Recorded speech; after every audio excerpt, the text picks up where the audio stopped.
So question 17, you've got this curve here with this equation, and in part A it asks to find the coordinates of the stationary points of C and determine their nature. Okay, well remember when you were looking for the stationary points, okay, we've got to use calculus, we're going to use differentiation. Alright, so we're going to literally differentiate this to begin with, so we'll work out what dy by dx is. Okay, so when you differentiate this, remember you bring the power down, so you bring 3 down, times it by what's in front, so 3 times 2 is 6x, and then you reduce that power by 1, so you get 2 there. Okay, bring the power down here, so 2 times 6 is 12. 2 times 6 is 12, and then reduce that by 1, so you just get 1 there, and then the 3 just disappears, doesn't it? And when you differentiate, it becomes 0. So there's your dy by dx. Now what we could say, right, at the stationary points, okay, at any stationary points, the gradient will be 0. Okay, so dy by dx will equal to 0. We should be well used to that now, yeah, because if you think about a curve, right, if it looks like that, at the stationary points, we're talking at the top, yeah, and the bottom. Okay, if you think about it, you know, the tangent here at the top will touch like that, the tangent at the bottom will touch like that, and the tangent is flat, isn't it? Okay, so the gradient will be nothing, it will be 0, so dy dx is 0 there. So we'll set that equal to 0. And when we've got that equal to 0, we can solve it then, right? And when we've got a 2-term, you know, this is a quadratic, but it's a 2-term quadratic, we can just factorize out a single bracket. So when you look at both terms, 6 is a common factor. Okay, and also x goes into both terms, so 6x. And then I'd be asking myself, okay, what do I times by 6x to get 6x squared? So that'll be x. And what do I times by 6x to get this here, minus 12x? Well, we've already got the x, so you've got to get to 12, so you've got to times it by 2, and we want minus 12 to be minus 2. Okay, so that's factorized there. Always check by multiplying out to see if you get that step there. Okay, so we can either say then 6x equals 0, or x minus 2 equals 0. So that implies then x is 0, or x is 2. Okay, so we've got the x coordinates of the stationary points, but they want, in the question, says the coordinates, yeah? So remember then you've got to work out what your y is. So in this case, when x is 0, quite simply, y will equal, when you put 0 in there, okay, that's 0, that'll just be 3. Okay, so your first coordinate will be 0, 3, and then x is 2, so you've got to put 2 in there, so it'll be 2 times 2 cubed minus 6 times 2 squared plus 3. Okay, so we can check that on our calculator, and we get out to be minus 5, right? So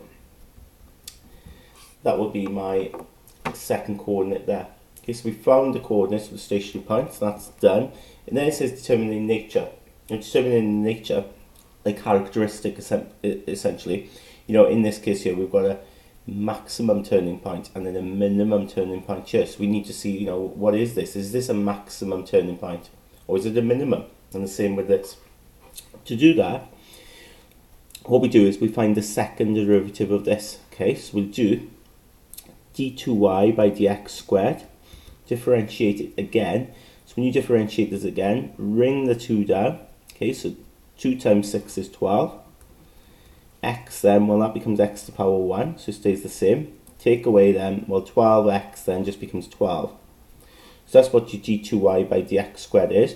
So you literally then work out what that value is at these stationary points. Okay, so notice d2y by dx squared only involves the x value, yeah? So we're just going to be using, substituting in the x value here. So we can say, look, when x is 0, d2y by dx squared will equal to 12 times 0, take away 12.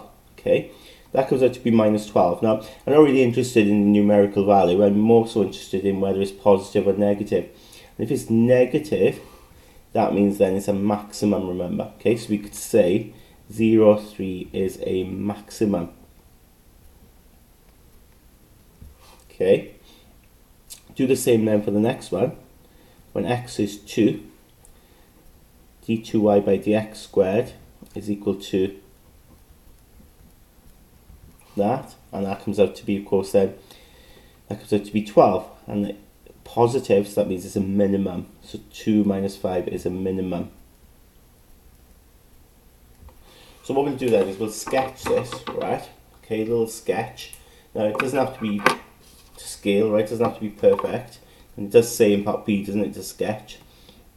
So just take note of the coordinates. You've got 0, 3 here, and 2 minus 5. So the x values are like sort of mainly in the positive sort of area, aren't they? And we've got a positive y, but a negative y as well. So we kind of like use that with regard to scale.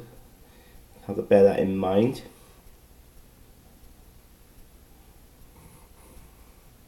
So we've got here then, well, we've got 0, 3. So I'll put 0, 3 there. Okay, on my y-axis, that's where it'll go through, isn't it? And that's a maximum. And then a minimum then is 2 minus 5. So 2, say, will be about there, and minus 5 is, say, about here. Okay, so like that will be a minimum. So it's a simple case then of connecting these up, okay? And when, you know, this is going to just shoot off then, okay? Like that.